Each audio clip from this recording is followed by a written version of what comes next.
மரியாதை ராமன் கதைகளில் அடுத்த கதை இரும்புக்கு பதில் குழந்தை.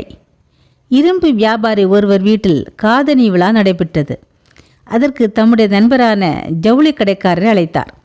தமக்கு அவசரமான வேலை இருப்பதால் தாம் வர இயலாது என்றார் ஜவுளி கடைக்காரர். ஆனாலும் தம் மகனுக்கு அழகான உடை அணிவித்து ஆபரணங்கள் போட்டு இரும்பு வியாபாரி வீட்டிற்கு அனுப்பி வைத்தார். இரவு வெகு நேரமாகிய மகன் வராததால் இரும்பு வியாபாரி வீட்டிற்கு தேடி சென்றார் ஜவுளி கடைக்காரர்.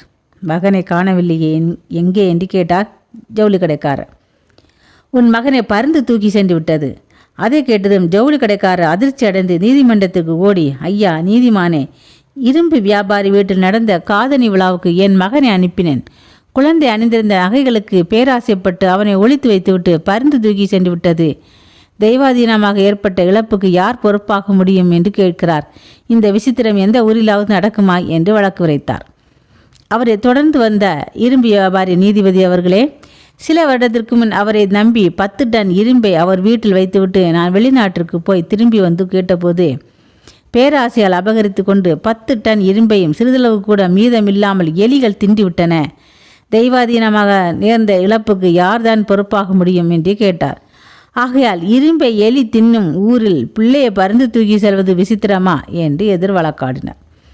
மரியாதராமன் இந்த வழக்கில் பிரதிவாதியான இரும்பு வியாபாரி பகையாளி குடியை உறவாடி கெடுப்பது போல் நடந்து கொண்டிருக்கிறார்.